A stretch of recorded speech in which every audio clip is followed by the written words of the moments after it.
So welcome everyone to the first of our series of 3 how-to sessions that aim to help you shape policy communications for the time we live in. For those of you who don't know me, I'm Katie and I'm Insights and Relationships Lead here at Cast from Clay. It's great to see so many of you here. The first thing I should say is that this webinar is being recorded and we will be circulating the recording afterward. And the good thing is that if we have some sort of terrible technical issue, means that we can send that round to you so you don't miss anything. So for those of you who are new and haven't met us before, we are Cast from Clay. We are a communications consultancy that helps public policy experts shape conversations that strengthen democracy. So we work with policy experts, think tanks, NGOs, universities to better connect policy expertise to the audiences that matter, which is very topical for today's session, which will be led by the wonderful Tom Jeffrey, who's lead consultant here at Cast from Clay, and who is kindly joining us despite having a nasty cold. So thank you, Tom. It is the season. Let's give him a little bit of grace today, but I'm sure it will still be a brilliant webinar. Tom has worked in and around public policy for a decade, handling press relations at the Institute for Fiscal Studies, helping policy experts at UK charity Citizens Advice talk about their work. He edited Think Tank Review and the original briefing on the UK public policy agenda, and has also led editorial strategy at 2 news organisations. He'll be giving you the ins and outs today on getting to know your audiences. Before we start, a couple of very quick plugs. You may already know that this is part of a series, as I mentioned. If you're not signed up already, we have 2 more sessions, one in January, one in February. January's is our Anne Murray, who will talk through how to engage policymakers with the public in mind. And then in February, we have Natalia here, another lead consultant here at Cast from Clay, talking through how to communicate complex ideas in a changing digital landscape. If you're not signed up for both, the link is at the bottom and we will also be sharing that in the chat. So secondly, we wanted to share a very exciting exclusive for you lucky webinar attendees. So we at Cast from Clay have been developing our very own training program. This program is being led by Tom Jeffrey himself, and this is intended to help you master the craft of research and policy communications. Our first training offer is Communicating to Persuade and will be available in the new year, and we wanted to give you all attending here first access. So this training is self-guided. It walks you through tailor-made materials and assignments. And not only that, you will join a cohort of other trainees and have access to this community during your time on the course and beyond. There are just 15 slots for the February cohort. So if you're interested, head over to the sign up link and sign up. We will share details about how to sign up once you've requested to join. We'll also be sharing that link in the chat if you're interested. But get in quick if you want to nab yourself a spot on that training in February. So now over to the session. Tom will spend about 15 minutes talking you through why and how to better understand your audiences. After that, we'll turn over to questions. Please do use the Q&A for your questions and kind of preserve the chat for discussions and introductions. So that makes it easier for us to just look through your questions when we get through to it. And we'll be sharing materials from today's sessions afterwards. So I'll now hand over to Tom to take it from here. Do also let us know in the chat if you're having any technical difficulties, but should all be fine. So Tom, I'm going to disappear and the floor is yours. Thank you very much for taking the time to join me today. It's great to see so many people joining from all over the world. So great to have you here. I would like to start with a question, and I assure you it's not an idle question, but it's an important one. So answers in the chat, please, to this. What is public policy? And I'll just give people a moment to reply in the chat.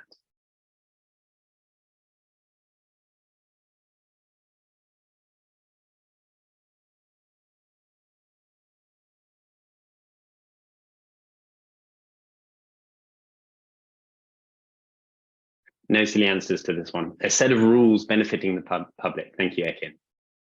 A set of rules.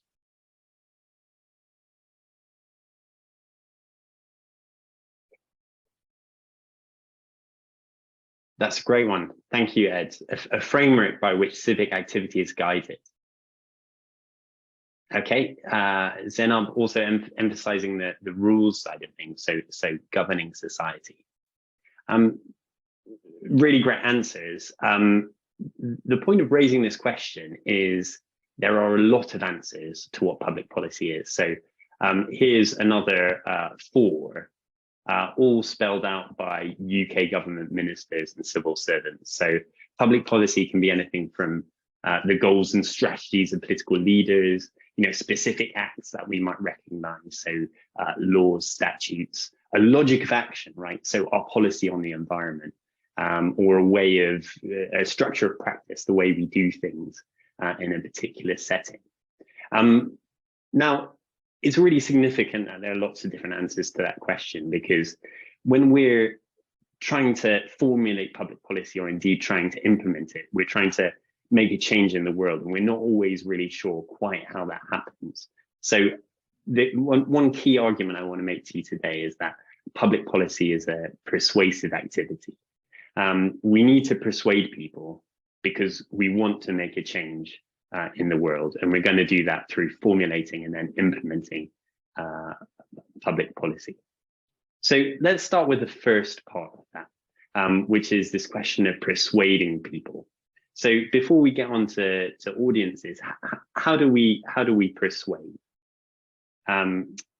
So we could go back to Aristotle, the great philosopher, 4,000 years ago.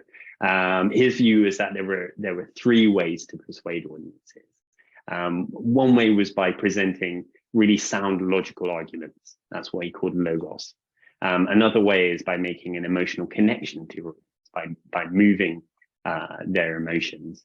And then the final way is by showing good character through the way in which you communicate.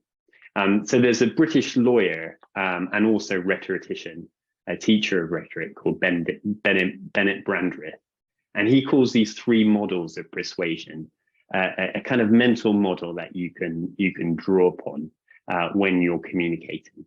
So look at it this way: if you're facing a judge, as Bennett Brandreth often has to do as a King's Counsel, you can adapt your communication to that judge's needs. So like any human being, a judge might get moved by the fact that you have credibility as a lawyer. They might get moved by emotional appeals, but they have to write a written judgment to justify what they've decided in the courtroom. So you can adjust their approach and give them the arguments they need, those logical arguments they need to decide in their favor. So if we get to understand our audiences, we can choose the mode of persuasion that is most likely to move people. In the case of the judge, it might be through those logical arguments, which then they can write down. Okay, but there's a problem. And here is the problem. So this is Castor Fay polling. We conducted it this year. And this is the UK sample. There is also a US and a German version. And in our UK polling, 72% of the public in this representative sample wonder what's true anymore in a world of fake news and where video and other types of content can be fabricated. And 54% of our UK sample aren't always sure how to tell whether something is a fact or not. And what's key about this was Aristotle didn't necessarily think these modes of persuasion were equal. So, persuading people through logical arguments doesn't always work. Emotional appeals might tend to work more, but he thought the most persuasive way of persuading people was through the character that you demonstrate in their speech. So that problem has become even more acute in modern times with the fragmentation of our information environment, as suggested by this polling.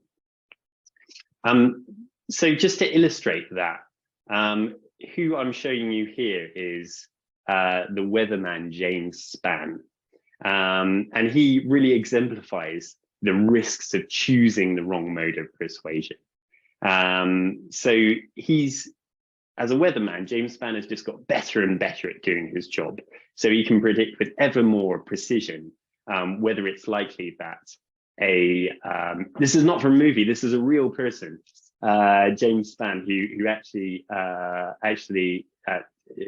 talks about the weather on American TV, and he's gotten so much better in the last 50 years of telling you whether you're likely to get rained on, or whether indeed a tornado is likely to threaten your life. And tornadoes are a fairly regular occurrence in Alabama, where he works.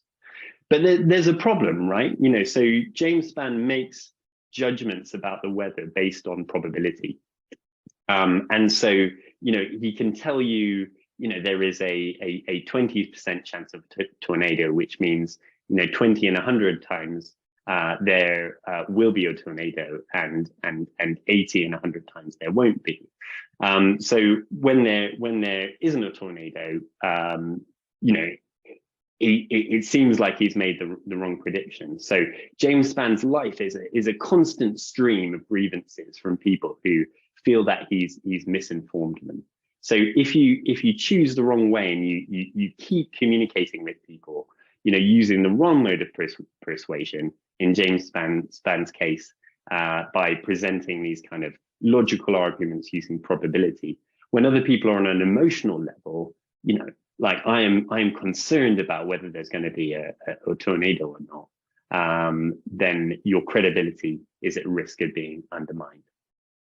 Okay, so our weathermen have struggled because they keep using the wrong mode of persuasion. But there's a risk to us as research communicators if our messages keep missing.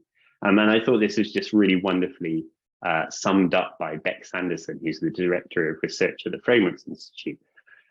She says that when our messages miss, they can leave a lasting negative impression on how people think about our issue. And that sets us back in terms of time and resources and makes it harder to achieve our vision. So why am I talking about this? And why am I getting into this depth about persuasion? Is because I'm personally invested in this question. So I worked in public policy for over a decade as a communicator, and often, in think tanks like the Institute for Fiscal Studies, we'd ask which audiences we wanted to reach. So policymakers naturally were often at the top of the list, but we also wanted to connect with a group we called the public, or we might call them the informed public, or we might call them the news reading public. But there was a real problem with that, because we didn't necessarily understand who the public were, or the mythical informed public, or the news reading public. We didn't really understand what was on their minds, and we certainly didn't understand often what would persuade them. So let's take an example of this. Dominic Cummings, who led one of the campaigns for Britain to leave the EU, argued that in the years before the referendum, where we made that choice, many British people were preoccupied with three phenomena. So they saw an influx of immigration into Europe, and European governments just didn't seem to know how to control it. They saw, the financial crisis of 2008 having this long-run impact. And again, national governments not having the tools and mechanisms to set that right. And they could see the Eurozone failing in their view. So Greece, which I've pictured here, seemed to be on fire on their TV screens. So those three things were kind of running in their heads all the time. And at that time, the pronouncements of media elites, so the usual suspects appearing on TV, just didn't have an equivalent impact to their phenomena, to those phenomena. Those three things seem to be what was really happening, in contrast to the false narratives of people in power. Again, this is a personal question for me. This is my boss at the Institute for Fiscal Studies, Paul Johnson, who is a regular TV guest. And when the Brexit referendum was happening, he would say things like, Brexit will give us a 90% chance of being worse off, a 5% chance of being of no change, and a 5% chance of being better off. So again, a probabilistic judgment, one that was a consensus view among the economists. And on that basis, Paul Johnson says those are good odds. Now he was surprised by the response. The Institute for Fiscal Studies got known as part of an elitist Project Fear. You know, people accused it of trying to scare people away from their choice to leave the EU. He miscalculated, and perhaps he did that because he thought he was addressing, you know, technocrats and using logical arguments because that's what you know, technocrats would want. But actually, he was tuning in around the EU referendum was an emotional public, a public that saw things going wrong around them as part of the EU. And what happened was that the policymakers followed the emotional public. So Michael Gove, who was then Justice Secretary, famously said, you know, I think people in this country have had enough of experts from organizations with acronyms. And it was quite obvious which acronym, IFS, he was thinking of, saying what is best and getting it consistently wrong. So all that to say, you know, there's a risk of our messages missing. And that risk comes from, you know, not taking the time to think of what mode of persuasion we choose when we connect with our audiences. And why is that persuasion necessary? And that persuasion is necessary because we want to make a change in the world with public policy. Okay. So we want to make a change in the world, so we need to be strategic. So my colleague Tom Hashemi defines strategy as the prioritized deployment of limited resources against agreed objectives. Now, the really key thing about this, and I want you to kind of hold this in the back of your minds, is when you agree objectives, you have the right to say no. And that's going to be really significant in what follows. So we need to persuade people because we want to make a change in the world. So let's come on to audiences and how we start to divide them up so that we can address them in the way that's going to be most effective and most likely to persuade them. So we can define segmentation as dividing up our audiences into groups that share meaningful characteristics. And these 4 characteristics are going to be really useful as we start to practically do this. So useful audience segment is firstly relevant to your organization. Secondly, it's sufficiently distinguishable from other segments. It's also large enough to be worth targeting as well as in reach of your communication. Okay, so in what follows, and as we get a bit more practical, we're going to explore each of these characteristics in depth. So let's start with in reach of your communications. So let's talk about UK policy makers. So often who we want to access as policy communicators. But if we take this audience group and say, are they actually in reach of our communications, and really think hard about it, we might get an answer that we don't like. So say we're trying to reach members of the UK Parliament, for example. Polling suggests that MPs actually consult a very limited number of media. So 70% of them listen to BBC Radio 4 at least every week. 44% read the House magazine that's published by a political information firm called Dodds in the UK. But actually most depend on their offices to filter through the information that reaches them and to surface what's important.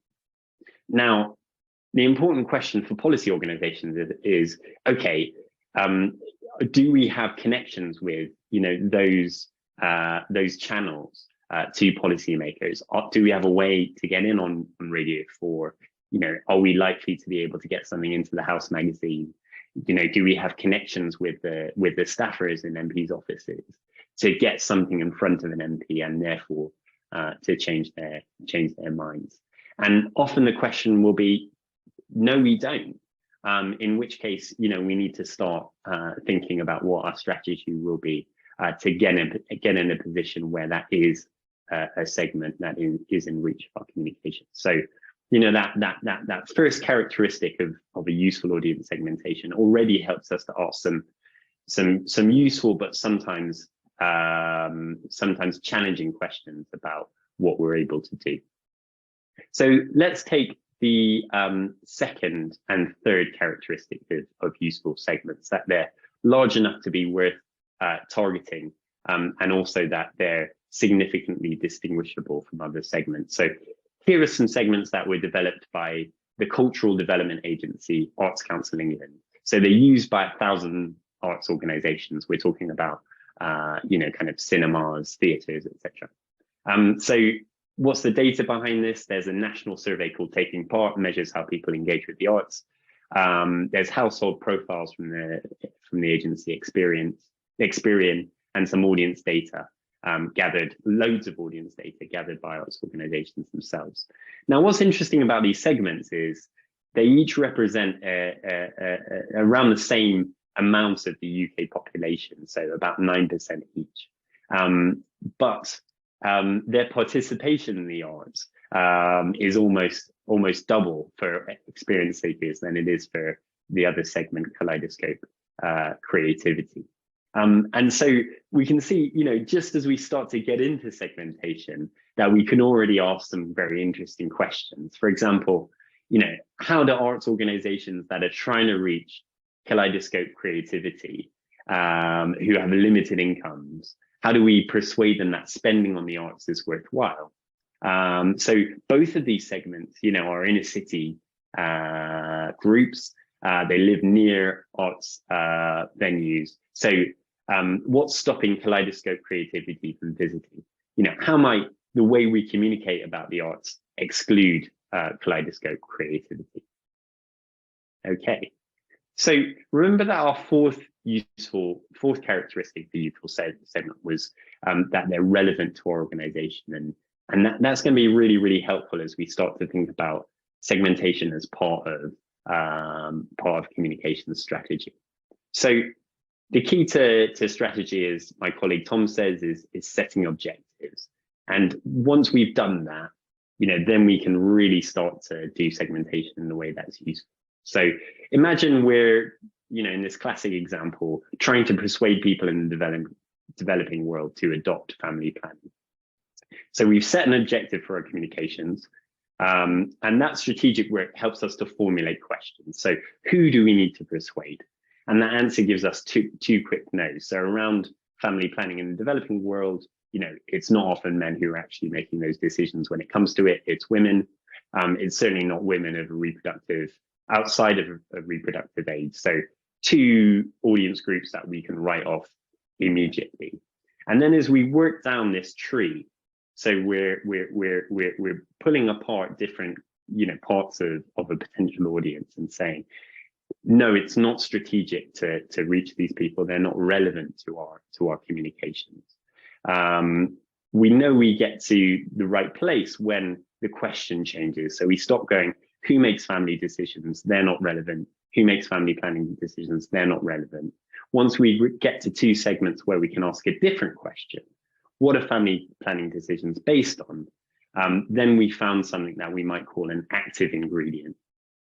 And that's the basis of us going ahead and doing further testing of our communication. So in this case, the active ingredient is the question, what are family planning decisions based on? And it's a values question. So in this part of the world, couples without children are rarely using contraception because, women want to show they're fertile. It's part of their kind of self-image, whereas couples with children are more likely to use contraception to limit family size for economic reasons. So that gives us an active ingredient that we can test in our messaging on values. So one group we're going to hit with, identity-driven messages about, what it means to be a woman.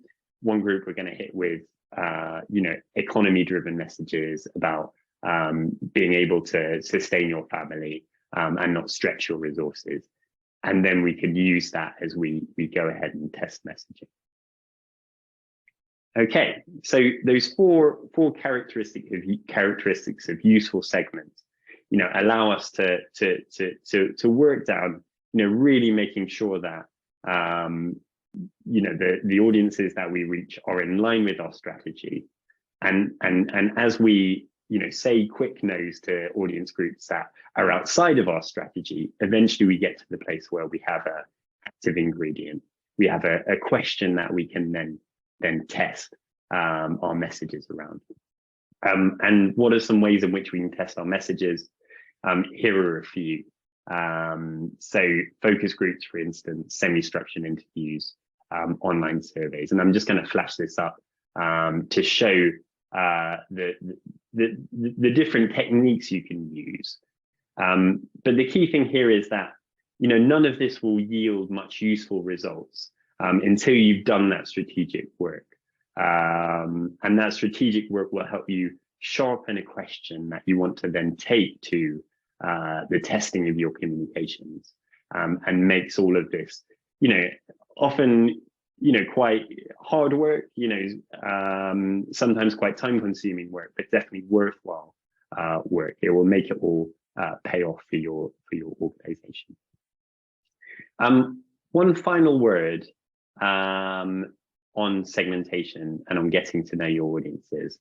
And that's that audience segments are descriptive, they're not prescriptive. So audience segments tell you where your audience is and not where you can move them to. So it can take some work to get to know your audiences in the way that I've described. I hope I persuaded you that it's worthwhile, but it doesn't show you what could happen in the future. And our job is to persuade people, because we want to make a change in the world. So once you've done that work, you know, don't make the mistake of getting trapped by your segmentation and not being ambitious about changing people's minds. I'll leave it there.